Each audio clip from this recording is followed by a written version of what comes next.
On the 12th of February in the year 1554, the Tower of London stood heavy against the sky, its stones cold with the memory of countless deaths.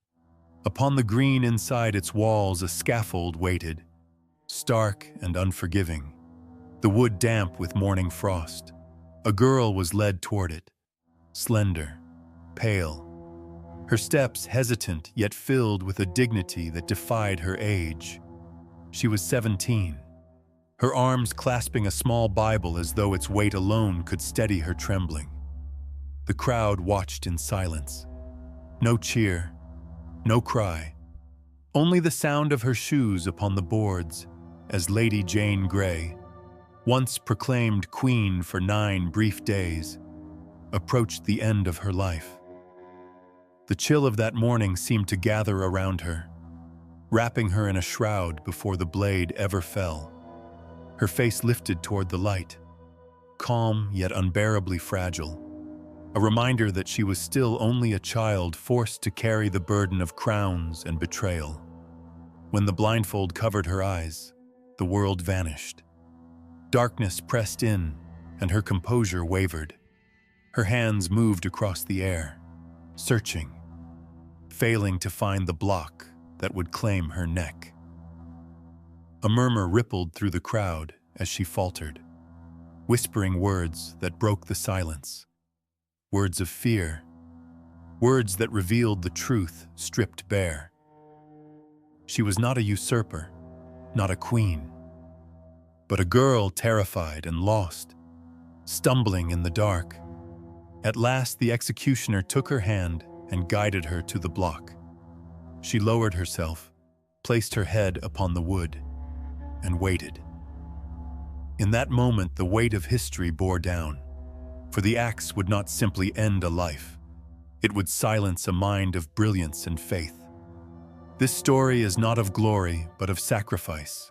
Follow it to the end, for within the death of Lady Jane Grey lies the haunting truth of how crowns demand blood. Subscribe now, so you will not turn away from the darkest echoes hidden behind thrones. Lady Jane Grey was born in October 1537, the eldest daughter of Henry Grey, Duke of Suffolk, and Lady Frances Brandon. Through her mother's blood, she carried the direct line of the Tudors, a link that tied her fate to the crown of England, whether she wished it or not. She grew up not in obscurity, but in the bright and dangerous orbit of kings and queens, where every breath could be twisted into politics. From her earliest years, she was set apart, where other young girls were taught to sing, or to dance, or to prepare for marriage. Jane was immersed in study. She mastered Latin and Greek before most children could form clear sentences in their own tongue. She could read scripture in its original words, and she moved with ease between languages that most noblemen struggled to grasp. It was said that she spoke French with the clarity of a native, and that she read Italian with pleasure, as if she had grown up on the streets of Florence. Her tutors marveled not simply at her memory, but at the sharpness of her reason. Roger Ascham, who later became tutor to Princess Elizabeth, once visited her at her family's home. He found her sitting alone with a book in her lap, while others pursued hunting and music. Ascham recalled that Jane greeted him with courtesy and then confessed that she found more joy in Plato than in play, more delight in philosophy than in frivolity. His testimony spread quickly. For here was a girl not merely educated, but possessed of a brilliance that could match any scholar in Europe. To many, she was the most intelligent woman of her dynasty.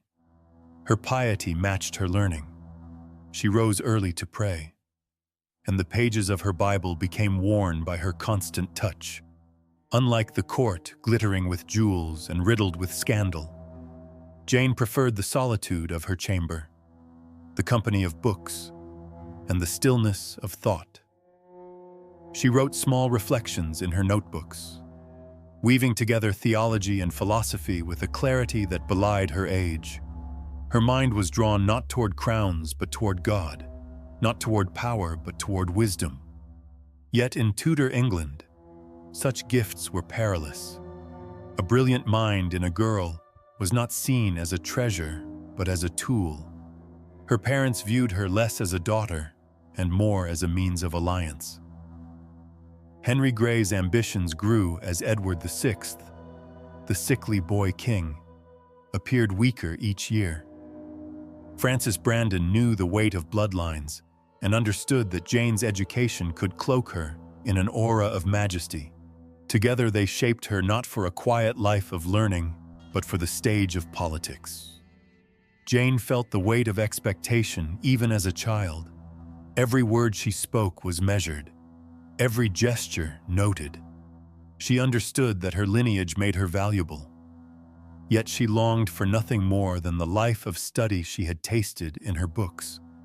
The contrast between her own desires and the demands of her family deepened with every passing season. Those who met her sensed the paradox. Here was a girl of extraordinary mind and pure devotion, yet also a pawn trapped in a dangerous game. Her brightness drew admiration, but admiration soon twisted into pressure. In an age where women rarely held authority, her intellect became both a gift and a curse. She had the wisdom of a scholar, but the power of a prisoner, bound not by chains of iron, but by the invisible cords of her blood and her name. In the quiet moments of her youth, Jane may have believed that her faith and her learning would protect her from the storms of court. But the shadows were already gathering. A girl born into Tudor blood could never belong to herself. And her very brilliance ensured that when the moment came, she would be thrust forward into the center of a storm she never asked to face. In the summer of 1553, King Edward VI was wasting away from tuberculosis. The sickness hollowed his chest and filled his lungs with fluid until every breath sounded like a death rattle. He coughed blood into the linen sheets, his thin frame shaking with each spasm. His skin stretched so tight that his veins showed like ink beneath paper. At only 16 years old, the boy who had been crowned at 9 looked more like a shadow than a sovereign.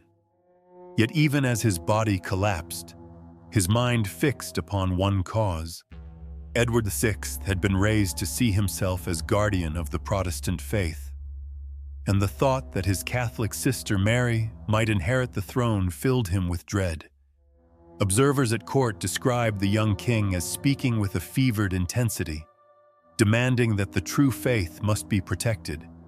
His council scribes recorded his last instructions, though their pens shook at the audacity of his words. He rejected Mary, he rejected Elizabeth, and he named his cousin Lady Jane Grey as heir.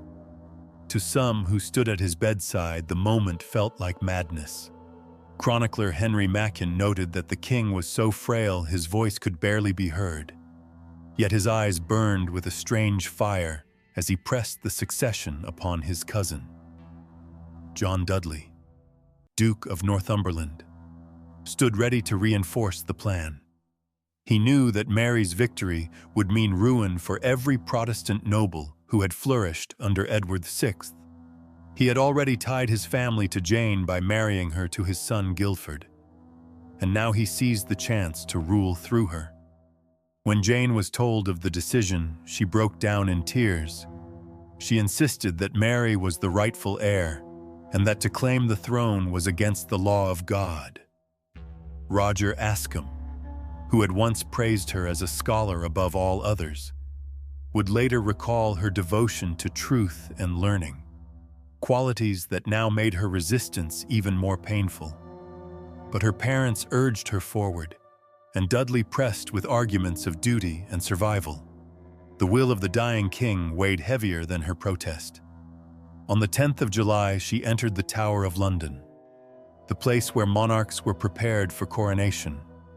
The royal robes were laid upon her shoulders, and the crown set upon her head. Observers remembered her face pale and drawn, her lips trembling as she accepted the symbols of rule she had never sought. To those who looked on, It was a scene of sorrow rather than triumph. The city did not erupt in celebration. The people watched in silence, sensing that this proclamation was already marked for tragedy. For 9 days, Jane sat in chambers meant for a queen. She prayed at dawn and at dusk, keeping her composure while beyond the walls the world shifted against her.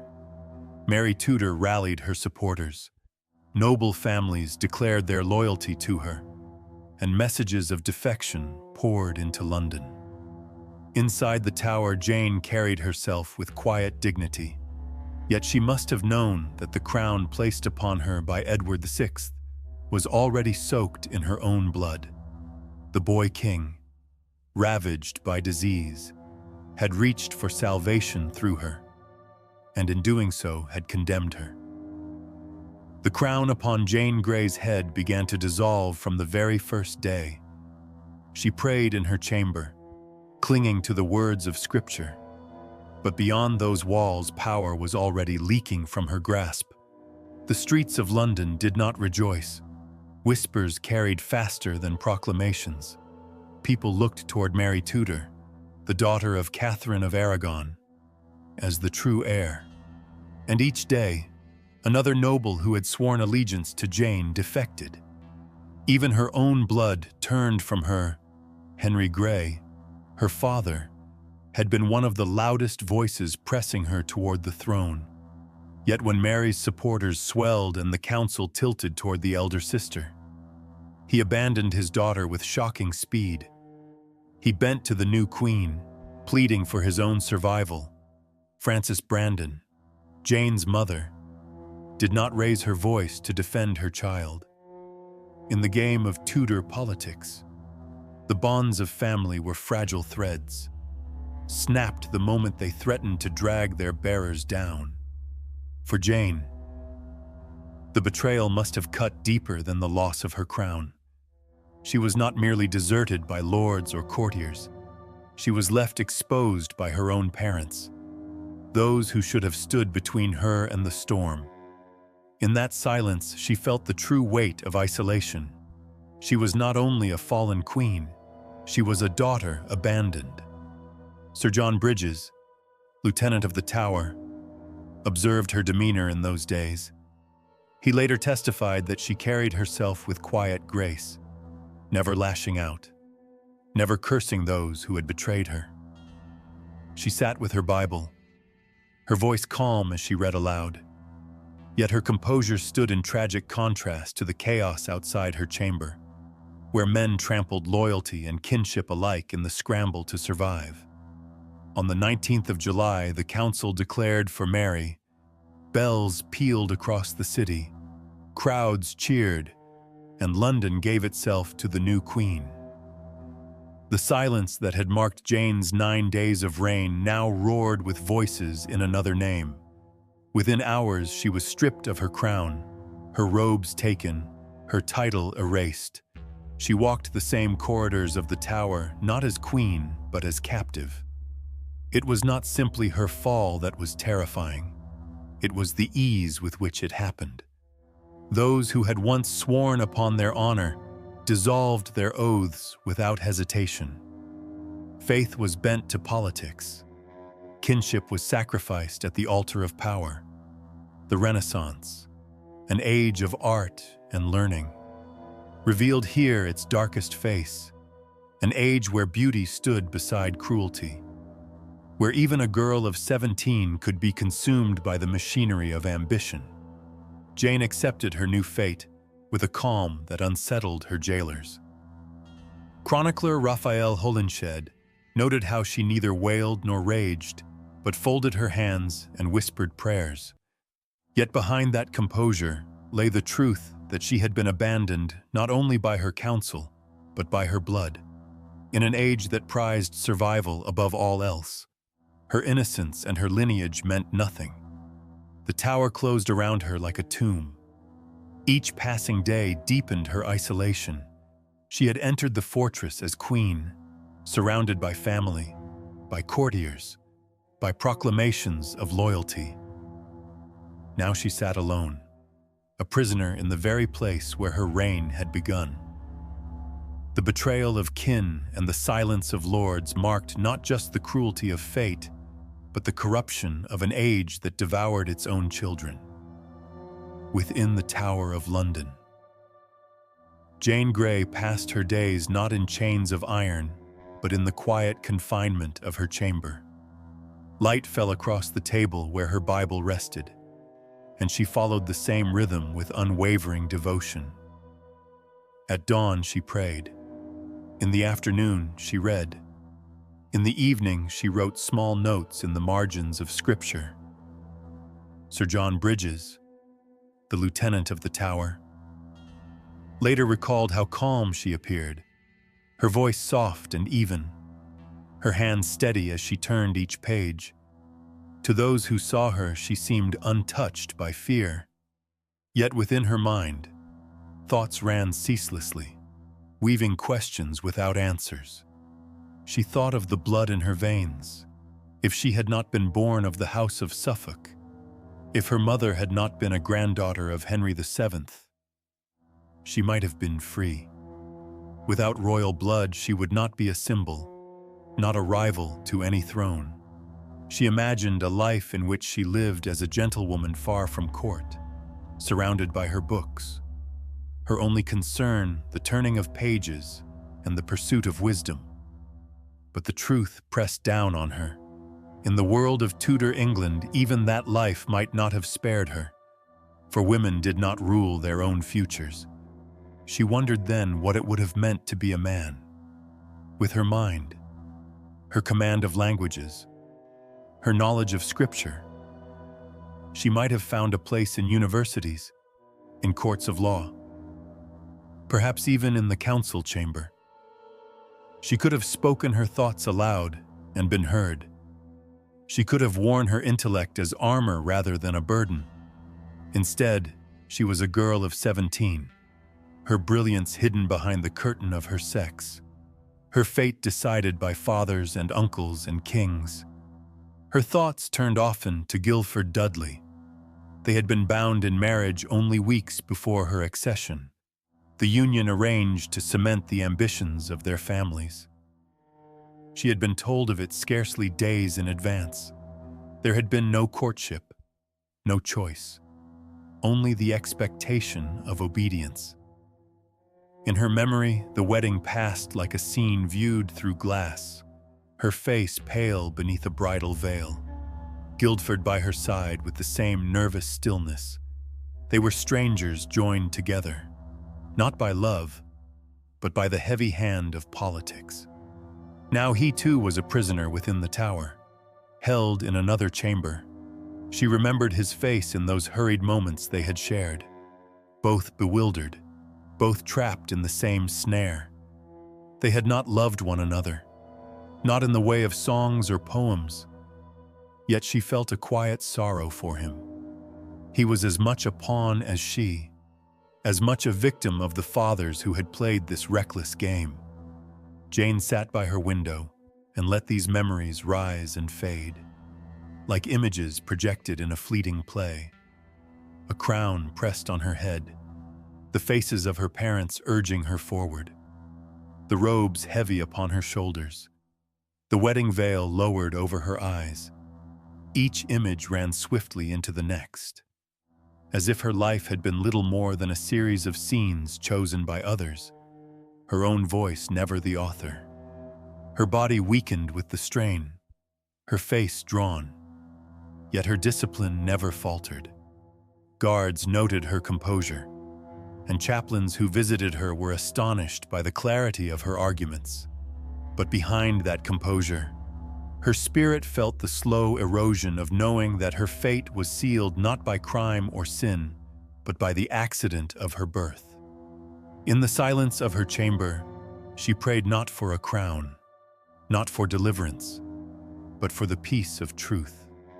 She had come to understand that her tragedy lay not in death itself, but in the knowledge that she had never been allowed to live by her own choosing. Mary Tudor carried the burden of decision long before the axe was lifted. In the early months of her reign, she hesitated. for she knew her young cousin Jane Grey had never sought the crown. Jane was a victim of ambition, a girl whose learning and piety had been twisted into a cause she did not choose. In moments of reflection, Mary spoke of mercy, and within the tower Jane was treated with an unusual gentleness, allowed light and books, as though compassion might yet triumph. That hope ended on the 25th of January, 1554. Sir Thomas Wyatt raised his banner in Kent, calling men to oppose the Queen's marriage with Philip of Spain. To the crowds, it was spoken as defense of England against foreign rule. Yet within the council chamber, the meaning sharpened. As long as Jane Grey lived in the tower, her very name could serve as a rallying cry. Outwardly, the rebellion declared itself against Spain, but beneath its slogans lingered the specter of another queen, a girl whose bloodline still threatened Mary's fragile crown. Mary's counselors seized upon the moment. They warned her that rebellion was fire, and fire always seeks fuel. Jane's existence was fuel enough. They told her that every cry for liberty might yet turn into a cry for Jane. To spare her was to invite further uprisings. To execute her was to secure the throne. Mercy could not outweigh survival. A sovereign of the 16th century could not permit sentiment to weaken power. The Queen struggled with her conscience, yet the weight of her counsel bore down. Chroniclers later recorded how Mary's hand trembled as she signed the warrant. She lowered her eyes as if in prayer, then placed her mark upon the page. The ink spread like blood across parchment, and with it the life of Lady Jane Grey was sealed. In the tower, the news was delivered. Sir John Bridges, the lieutenant, observed her response and later confessed his astonishment. Jane received the sentence with serenity, asking only for time to prepare her soul. She wrote farewell letters, pressing verses into the margins of her Bible which she sent to her sister Catherine. She prayed aloud, her voice steady, as if already beyond the reach of fear. The 12th of February dawned with a cold mist over London. Guildford Dudley was led first to his death. Jane listened in silence, the muffled roar of the crowd and the strike of the axe drifting into her chamber. She pressed her Bible to her chest and whispered a prayer for the husband she had never chosen, a stranger bound to her by politics and now by fate. Soon the guards summoned her. She stepped onto Tower Green, dressed plainly, her hood drawn low. The scaffold rose before her, stark and waiting. The crowd quieted as she climbed the steps. Chronicler Raphael Holinshed later wrote of her words, how she affirmed her faith and declared herself guilty only of obeying those who pressed the crown upon her. Her final speech was more lesson than plea, filled with scripture, delivered with the clarity of a scholar rather than the desperation of a prisoner. When the blindfold was drawn across her eyes, her composure faltered. She reached into the void, her hands searching for the block, her voice breaking as she whispered that she could not find it. The people stirred in anguish, for in that moment she was no queen, no traitor, but only a frightened girl of 17 lost in darkness. The executioner stepped forward, guiding her hand. She lowered herself, laid her neck upon the wood, and folded her hands in prayer. The axe fell in a single stroke. Silence hung over the Tower Green, heavier than the sound of steel. Sir John Bridges later confessed that he never forgot her final moments. The cry of confusion, the sudden return of calm, the innocence extinguished. For all who stood there, it was clear. A throne had been secured, but at the price of a girl who had never wanted to wear its crown. Her coffin was lowered into the chapel of St. Peter ad Vincula, hidden behind the walls of the tower. No trumpets sounded. No procession marked her passing. Only the scrape of stone, the shifting of earth, and then silence. A silence so complete it felt as if the tower itself was swallowing her whole. She was placed among the others who had died by the same blade, a line of women who had carried the curse of Tudor blood. The city returned to its restless noise, yet beneath the laughter of taverns and the tolling of church bells, her image persisted. Londoners could not forget the girl who walked across the green with a Bible pressed to her chest, who spoke of faith with the voice of a scholar, who reached blindly for the block in the dark. That final moment clung to memory like smoke. It entered dreams. It would not leave. For Queen Mary, the rebellion was crushed, the throne secured, yet the ink of her signature had become a shadow across her reign. Mercy had been buried with Jane. Compassion had been silenced beneath the axe. The Tudor crown had taken another life, and the stain would not wash away. Jane's story spread beyond the walls that confined her. Among the Protestants, she became a figure of purity, a martyr whose words of faith rang louder in death than in life. Among the people, she was remembered not as a usurper, but as a girl betrayed, abandoned, and offered to the blade.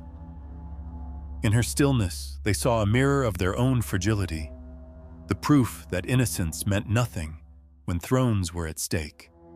Yet her memory reached deeper than faith or politics. It became the proof of an age that devoured its children. She was scholar and sacrifice, child and queen, victim and warning. Her life was a lesson written not in books, but in blood upon the stones of the tower. A crown could be placed upon her brow one morning, and by the next week it could be buried with her body. That was the cruelty of Tudor England. That was the echo of power. Even now the grass covers Tower Green, but beneath it the earth remembers. The ground drank her blood and still holds it. The stones keep her final cry, a voice of confusion and prayer carried into the silence. Visitors walk past the plaque that bears her name, and though the ravens circle and the sky shifts above, there is a heaviness that cannot be explained. It is the weight of a presence that never left. Lady Jane Grey did not reign in life, yet she reigns in memory. She is the 9 days queen who became eternal in death. She is the girl who showed that thrones are built not on glory, but on sacrifice. She is the echo that refuses to fade. And so her story closes not in triumph, but in a silence more terrible than sound. A silence that still lingers in the tower, in the city, in the very soil of England. If you wish to hear more voices that history tried to silence, stay with us, subscribe, and we will walk further into the halls where crowns were forged from blood and where the innocent were left to haunt eternity.